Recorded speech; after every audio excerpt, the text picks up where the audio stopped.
drown me this time. Now the sparks are gonna fly, 'cause I'm turned on again, burning up the future.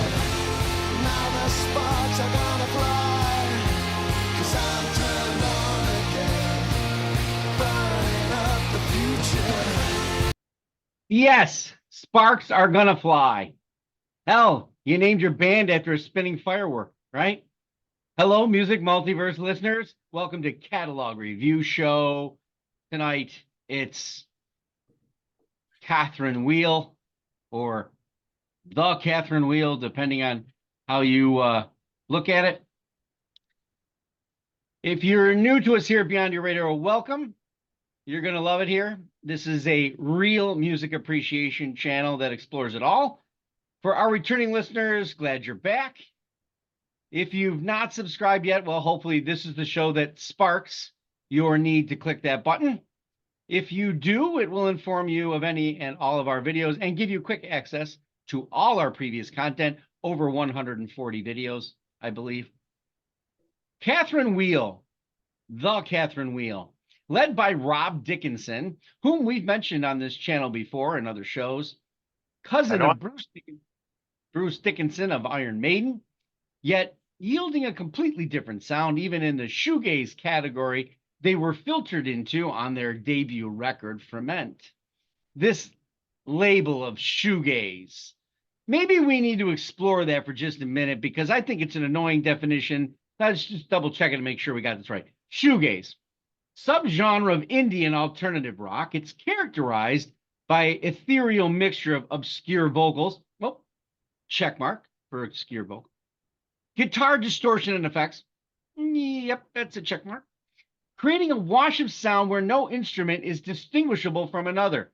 Well, yep, that's mostly a check for the first couple records, I think, at least. So I agree. Did they stay in that wheelhouse? I think so. But but over the 10-year span, critics and fans have had their ins and outs, stating a love and or hate relationship, but definitely started to turn more sonic, more aggressive in their sophomore effort, pushing into post-grunge. They're obviously critical darlings for us audio pocket protectors from magazine articles and people like myself, because it was sort of an undefined position within shoegaze that made them slightly unique. But it was definitely not going to translate to record sales or any growth. So whether the record label had anything to do with these shifts towards sonic or whatever else they were trying to do, there would become a hit-miss audience as they bounced to their third, fourth, and fifth records while dancing in the genre of the time and the decade, which was 1990 to 2000. Oh, wait a minute. That's almost like a Treasure TV show that had a good run, didn't win any Emmys, but was situated around enough good programming to sustain because they had good talent, charisma, and delivery. The albums tonight: Ferment in 1992, Chrome 1993, Happy Days 1995, with an honorable mention and discussion of Like Cats and Dogs from 1996, which was a rarities collection record with some really special stuff on it. Then Adam and Eve in 1997, and then they finished in 2000 with Wishville. Then once we've ranked them up to our number one, we have to decide, is it legendary? Meaning entire catalog is near perfection, reliable, inventive, sincere, and influential. Is it iconic? Very memorable, very influential to the listener and industry, trend-setting and generational. Or maybe it's relevant. The albums had been getting much better as they moved forward, maybe even hitting a stride and truly on their way to potential greatness. Or were they club level? They have some good albums, some songs, but not as reliable, nor are they inventive. Or were they worse than that? Opening act, there is something special on some albums or songs, and they have some more to prove, or potentially they're comfortable with where they were, perhaps. And then finally, faded memory, the band is merely a shadow of themselves, little relevance except in the past. It's a catalog you listen to less often, one album, and then leave the rest. On the panel with me tonight, our panelist, Jeff Young. Good evening, sir. How are you? I'm good, but I've already talked too much. Go ahead. So If you want to, yeah, I'll let you start out by your your exposure to Catherine Wheel and your number 5. Yeah, I mean, Catherine Wheel. I mean, I heard most. I knew of. I had heard some of their songs from the first album, but really didn't get into them till like the maybe the third album, Happy Days. But I'm going number 5 as their last album, Wishville, and mostly because I feel like from the first to the second and third, fourth, like all the way, they kind of did something different or new, or if it was the same, it was expanded upon. I feel like this last one is just a record. It's good. I like it, but I don't know. I don't know. I don't see anything different, which is not wrong. I mean, they probably. I mean, a lot of if you're a Catherine Wheel fan, you're probably gonna like it. I'm a Catherine Wheel fan. I like it. It's just number 5 on my list of 5. I mean, I wish they had 10 albums, but they have 5. So sorry, this is number 5. Yeah, yeah, yeah. It's so for my ranking, well, my exposure came to them with the album Chrome. Um, it just a radio station, right?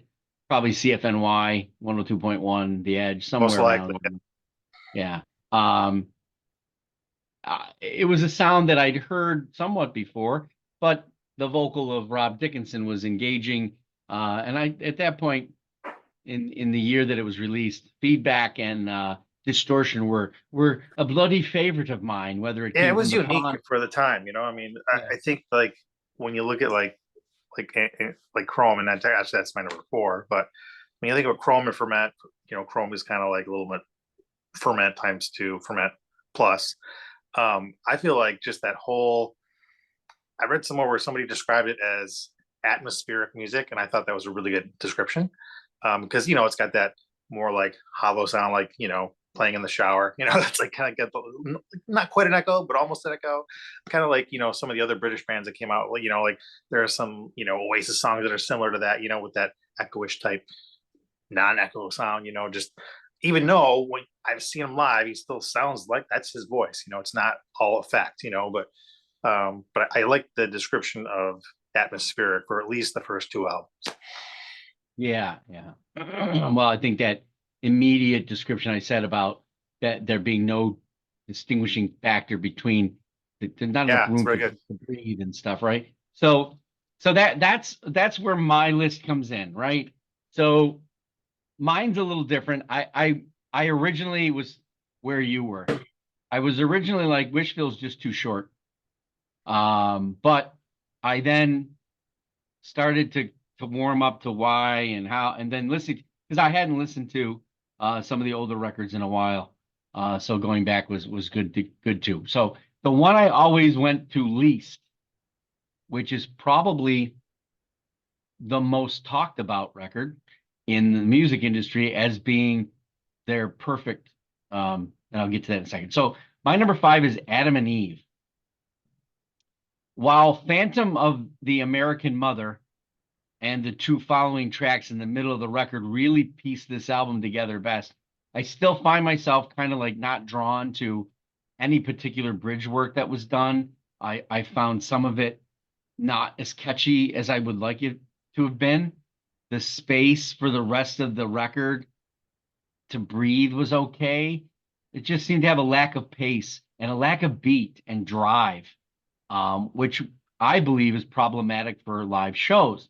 So I did a little research to see how many songs off that album got played in set lists. Now, obviously, set lists are not really available as much as they were back in that day. So, but I did notice that it was 2 or 3 would come off that record. And the 2 or 3 that would come off that record are not the ones that well, the 2 come after. They don't play Phantom of the American Mother. I don't know if they ever played it live, but um, I don't go looking for them to play much of this record if I was to see them live, and I never did. I was out of town when you went to see them.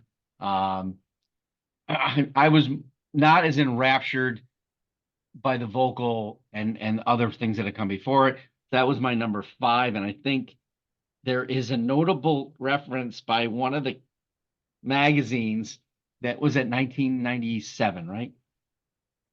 Uh, That they thought it was second only to Radiohead's OK Computer. And Huh. I don't know who wrote that. Um, I don't think they have an understanding of the difference between records and what OK Computer is and what Adam and Eve is. But what's going to be interesting is as I go down this list, all these naysayers and in and out kind of individuals that talk about this band in negative light and the trash that they throw at some of these albums that they don't like and they think it's awful. They don't understand. These albums are so close to each other in their design and how they're made that I could have switched these at any point in time, I think, besides maybe, and I don't know what later on, one could be three and three could be two. And anyway, back to you for your number four. Yeah, it's funny too. Like for four, I did pick Chrome, and I remember talking about Catherine Whale before, and I think I remembered mentioning that I had read that Death Cab for Cutie and Interpol just had told them without this album they would not have been bands, and Yep. so I mean it's definitely influential, obviously.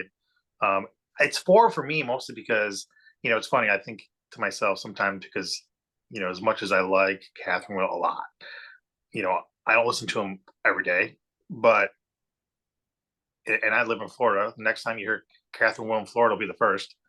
Um, it's like I don't know. It's like, are they my favorites because the ones I listen to the most are my favorites, or am I listening to them most because they're my favorites? It's like I don't know. I'm not really sure. Probably Chrome is one of those ones where I should be listening to it more, but I just don't gravitate to it because I'm such a fan of like Happy Days or something else like that. Like. But Mhm. yeah, I had Chrome as four, and yeah, to your point about your number four, um, which one you said was four? You had Oh, no, I don't have anything. I didn't tell you what four was, but number oh, you five did is okay. Adam and Eve. Okay. Well, anyway, that's my four. But I mean, I like the album, but just I mean, every single album is great to have like on in the car, on in the background, on while you're doing anything. I mean, there's nothing like again, some of them sound very similar, but if you're a fan of music, let alone Catherine Wheeler, you're going to pick up the distinctions between the songs. So Yeah.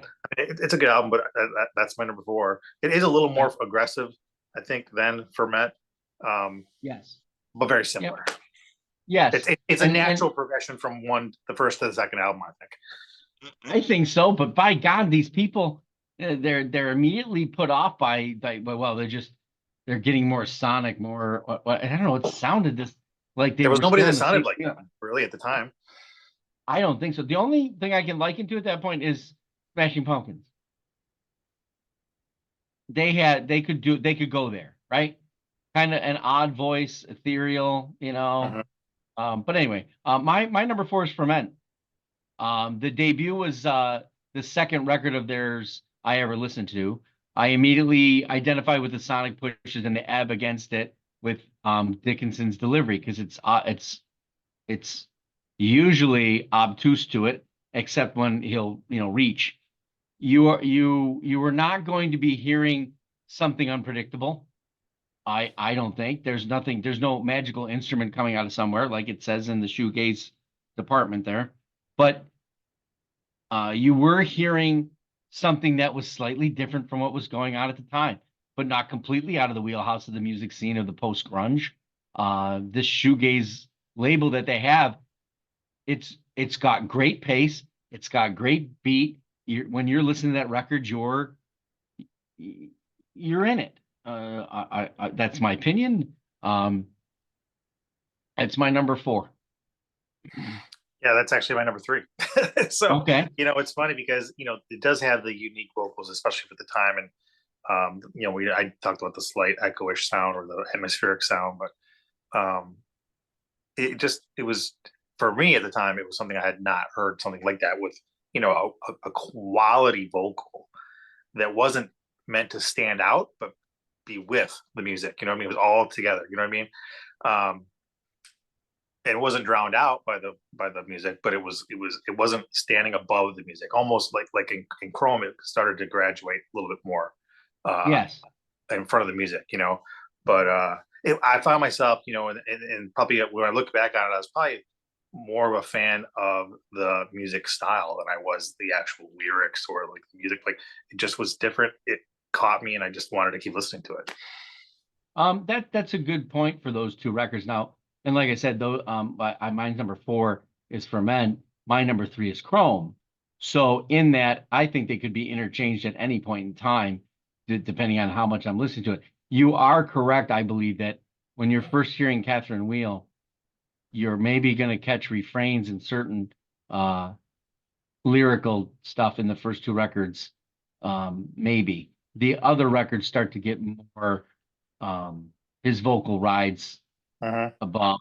The lyrics are a little bit more. There's room for the music to breathe and the melody of his voice and the delivery to rise above or in between the riffing and the if we'll call it riffing, I guess, or the sonic blasting and what else and distortion that goes on. So yeah, my number 3 is Chrome. That's where I was introduced to the band. Um, it still holds me today, although the production quality is 90s, right? It's got Uh-huh. some issues, you know. I don't know. It's I never definitely checked to see if ever. I didn't even check to see if they ever like remastered it or anything. okay. So that's they have done some of the remaster, or they remastered just this year 2 EPs of stuff that was on Ferment and I think maybe Chrome. I didn't look. I only listened to the one EP. It's only 15 minutes each.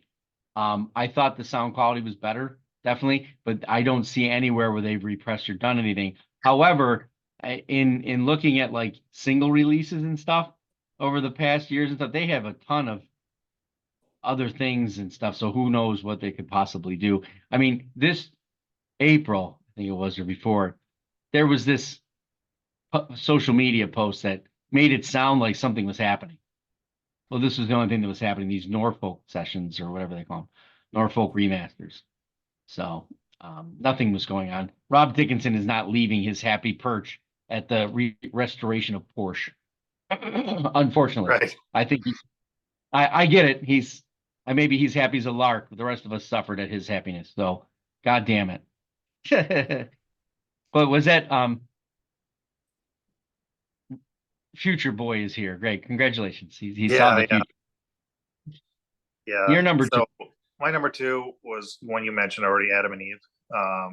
And that one was right after Happy Days, which was more of the most rock album they have. And I think I read, and I remember reading it last time and mentioning it last time we did a show, and I talked about Catherine Wheel, and that album had kind of alienated some of the fans they had gotten that liked that style, which is not really the same style as Happy Days.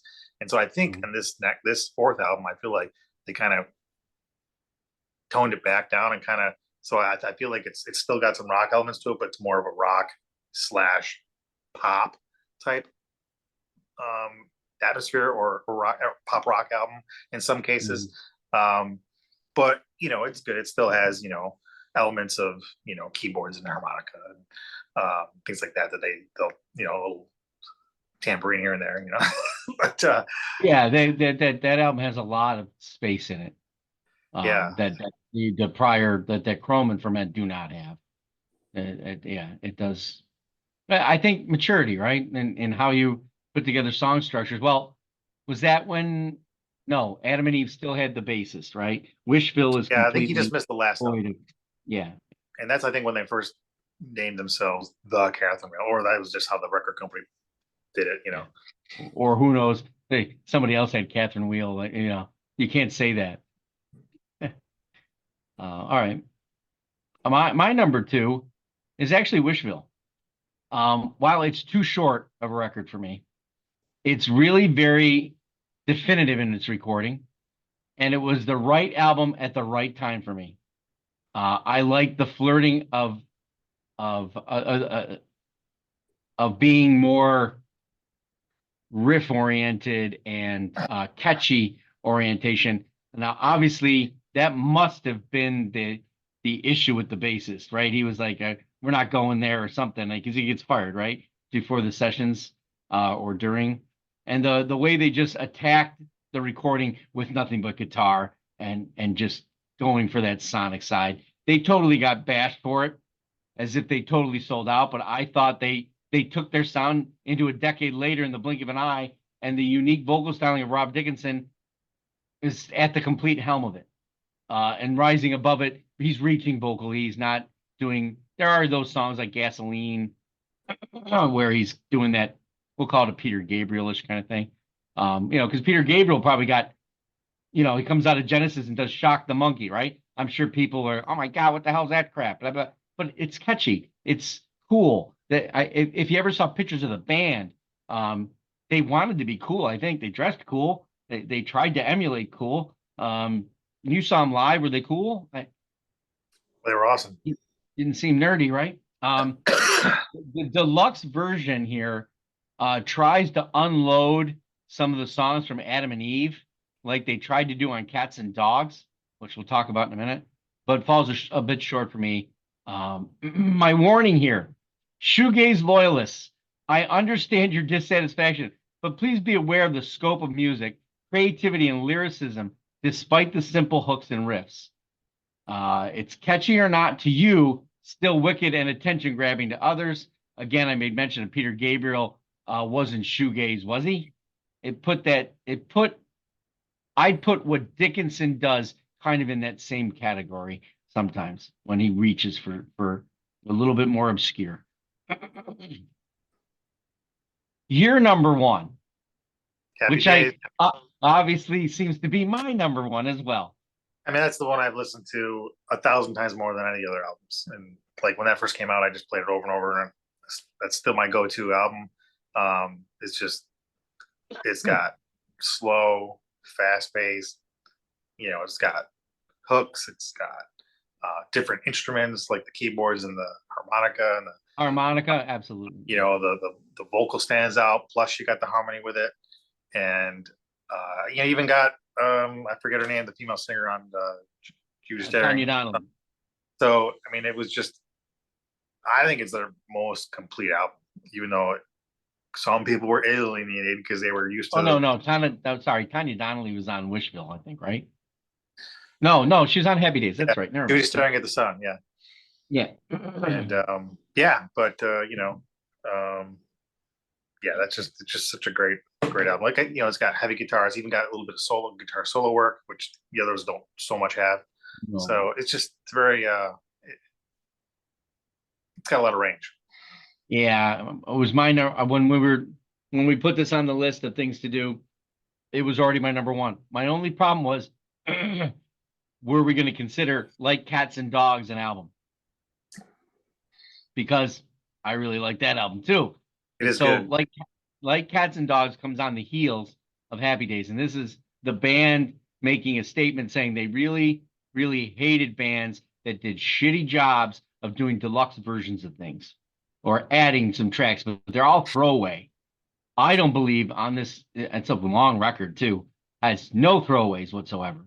They all could have been standalone tracks. And then they throw in great covers of ridiculously talented bands like Pink Floyd and Rush. Now, you got to have some cojones to cover Rush.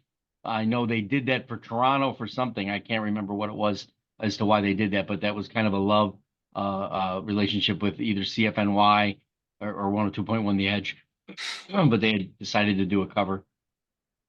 But Like Cats and Dogs for me just solidifies Happy Days and that era and that time of recording from 96, 97, 95, 96. Yeah, it's definitely a 90s album. Yeah, and the production qualities of that record are fantastic. There's attention to more detail, like you said, in music and what they're bringing in. And there's more in that album, even the one after it, like there's a little more effects in it too. Yes. Yep. Great album cover too. I love that album cover. I think this is when I kind of realized Rob Dickinson had that singer-songwriter mojo, and he was more the band really. That album has all my favorite songs: Little Muscle, God Inside My Head, Eat My Dust, You Insensitive Fuck, and that beautiful slow song Heal. So, and those are the songs that, well, not insensitive, but they all get played at the live shows, right? They're you see him on Happy Days, or was it? It What's was that? Happy Days. When did you? Well, you I saw don't him? remember. I don't remember which No, it might tour it have was. been Wickville. Yeah, it Yeah, might because have. my grandfather died in '99, right? So 2000. So you might have been just like Cats and Dogs then, and Wishville was coming out because you saw him with the Tea Party, right? Yeah, And Tracy Bonham, I think it was. Yeah. because most of the band members that left Catherine when Catherine Wheel broke up, one of them was playing with Tracy Bonham in her band. So I'm it's kind of cool that we both had the same number one out of that. But so going to this now, I would like to take a handful of Tragic Hip songs and a handful of Catherine songs and just throw them on each other's side of the wall and see how they could do them. Because I think yeah, there's similarities and they've got their own unique style. But I think some reason I just find myself thinking, oh, they could do this song, or I'd like to hear them do this way. Just they're just their own uniqueness. I think could transcend. yeah, yeah. So looking back on this now, here's a catalog that's finished for the most part. They won't be doing anything that I'm aware of, or anybody else or the band is aware of. Where does it fit? Legendary, iconic, relevant, club level, opening act, faded memory. Do you need me to read them over again, or I got to pick one of those, you mean, or just? yeah, you decide whether yeah. I mean, I don't think I could say it's legendary. I No. mean, I'll never not listen to it. I would say I'm sure it's influential. And I mean, yeah, I mean, I would say it definitely has to be influential because they're kind of unique in what they did. I kind of too bad there's only, I wish there were more albums, but Yeah, but so the question is, do you have to have more albums to be influential? Obviously, we know that's not true because of no, Nirvana, I mean, one right? song could be influential, but But even if I mean, if we were to ever do this with Nirvana, obviously our problem would be able to play any music again. But I couldn't call them legendary. no, So no one plays iconic. them. You don't hear them ever, not even in the grocery store. Maybe in And Great Britain you do. so when I was looking at this, I said, well, they're not a faded memory. The band is merely a shadow of themselves. They're little relevance. I think they hold the relevance. I think there's an entire section of musicians that appreciated what was going on there. Not a large section, but a good section of that. Opening act. There's something special. There's albums and songs, and they have some more to prove, or potentially they're comfortable with where they are, perhaps. I believe in that what they were doing and how they were doing it eventually, no matter whether the record label was involved in the steppings that happened early before they They lost just the had no label. success in the United States. I mean, we the only time we heard them was on a Canadian They radio didn't station. even have any success in their own country. They were never a big, huge hit in their own country. They were never the Stone Roses. They were never Yeah, the uh Stone Roses is what I was thinking of when I said Oasis. That's definitely the one I was looking for. right. I which is unreal to me considering where they were, but I think they were bigger in Canada. I think Catherine Wheel had a big audience in Canada. They did. Um, I know that, I mean, that's where I've heard him first. I don't think it was ever played in the States on any radio station that I heard of.